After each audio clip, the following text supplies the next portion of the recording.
5월 9일 화요일 우리의 화가 화평으로 바뀌는 화요일 되길 간절히 소원합니다. 우리 계속해서 아울렛에서 일어난 사건으로 인해서 사랑하는 사람을 더 이상 볼 수 없고 만질 수 없고 또 함께 이야기할 수 없는 이들을 위해서 기억하고 기도하면 좋겠습니다. 아울렛에서 일어난 사건을 처음 들었을 때 물론 아주 굉장히 충격적이었습니다. 그런데 그곳에 한인 가정이 있었다라는 이야기를 듣고 또 그 가정이 뉴스온 교회의 성도였다라는 이야기를 들으니까요, 좀 더 실제적으로 저에게 다가왔고요, 제 삶에 조금 더 크게 영향을 미치고 있는 것 같아요. 여러분, 오늘 읽을 말씀이 민수기 25장 1절부터 18절까지의 말씀인데요. 이러한 삶의 영향이 오늘의 본문을 제가 더 충격적이고 그리고 실제적으로 보게 만들어주는 것 같아요. 여러분, 앞선 본문을 함께 읽어오고 있어서 잘 아시겠지만 모압 왕 발락이 예언자 발람을 초대합니다. 스스로는 이길 수 없을 것만 같아서 발람의 저주와 함께 승리를 위해 한번 애써 보려는 거였죠.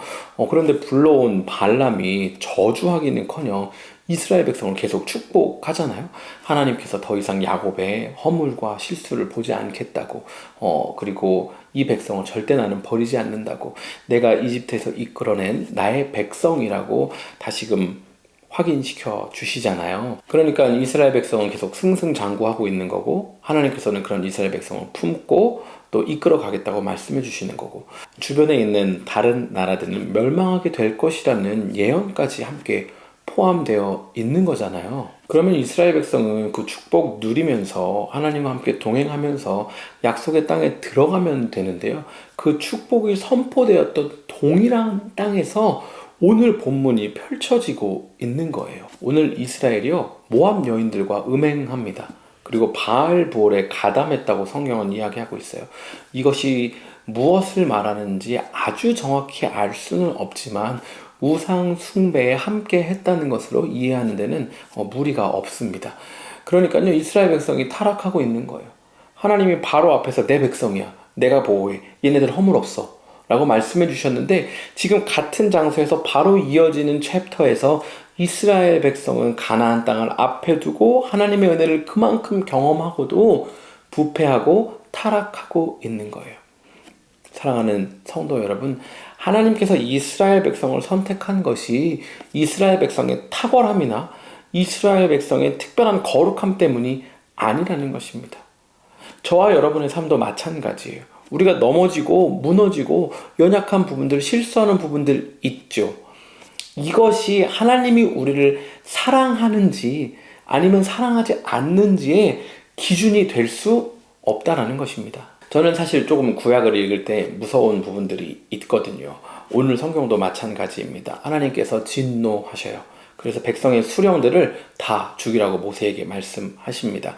모세가 어느 정도 완벽하게 하나님의 말씀에 순종했는지는 오늘 본문 보면 조금 애매하기는 해요. 왜냐면 범죄에 가담한 사람을 죽이라고 명하거든요. 어쨌든 너무 무섭잖아요. 하나님께서 잘못하면 마치 죽이시는 것만 같은, 이와 같은 인문학적인 요소들은 나중에 한꺼번에 모아서 성경 공부를 하며 함께 나누고 또 이야기하는 시간을 가지면 좋겠습니다.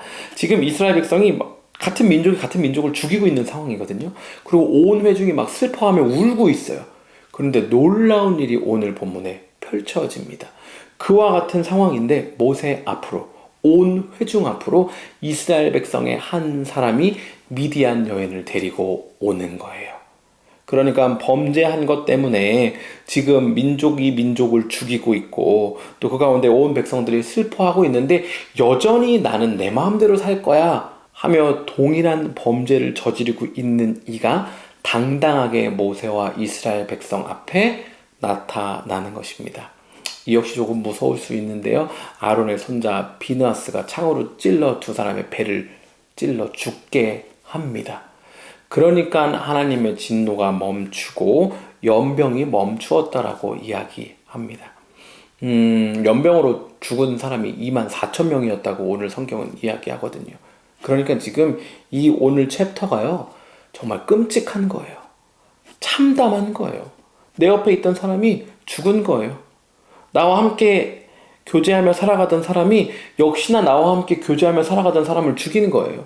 이것이 범죄함으로 나타난 처참한 결과라는 거예요. 저는 이것이 구약을 읽을 때 저를 긴장하게 만들고 두려운 마음을 갖게 만드는 부분이기도 하지만 예수님의 은혜를 깊이 경험할 수 있는 부분이기도 합니다. 그러니까 바로 앞에 발람의 입술에 의해서 선포되었던 범죄함이 없고 허물이 없는 그 이스라엘이 없는 거예요.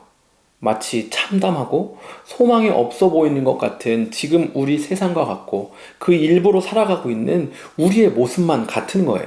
그럼에도 불구하고 하나님이 여전히 저와 여러분에게 앞장에서 발람의 입술을 통하여 선포하셨던 그 고백을 하고 계시는 거예요.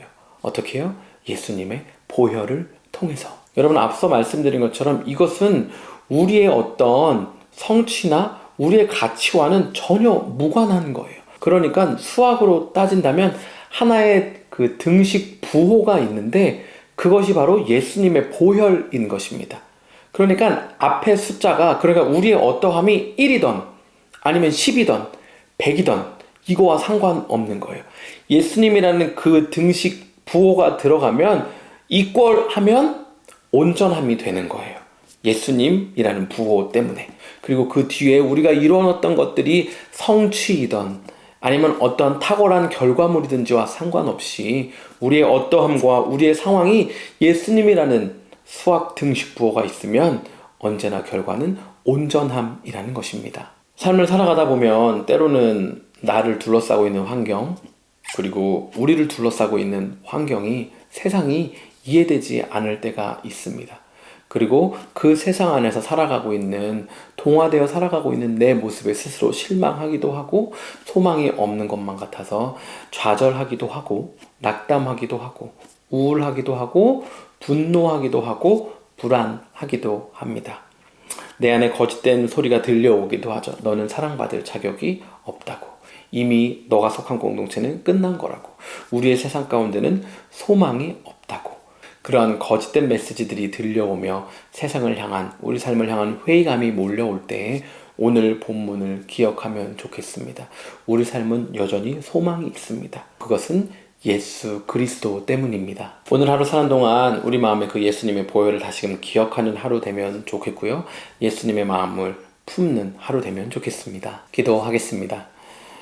하나님, 우리 삶을 아무리 돌아보아도 또 세상을 아무리 살펴보아도 예수님 보혈 없이 바라보면 온전함이 없습니다. 반대로 예수님의 보혈을 가지고 나를 바라보고 우리를 바라보고 세상을 바라보면 실제와 상관없이 주님의 은혜로 인해 소망이 있음을 고백합니다. 하나님, 오늘 하루 살아가는 동안 우리 마음 가운데 예수님 마음 허락하여 주시옵고 그 마음이 가득하여져서 샬롬을 누리는 우리가 되게 하여 주십시오. 감사드리며 예수님의 이름으로 기도했습니다. 아멘. 오늘은요, 윌러브의 사랑 중에 사랑이라는 찬양 추천드리고 싶은데요. 지금 영상 오른쪽에 나오는 링크를 누르시면 됩니다. 하루 말씀 묵상하면서 또 찬양 들으면서 예수님의 은혜 안에, 사랑 안에 깊숙이 거하는 우리 되기를 간절히 소원합니다. 샬롬입니다.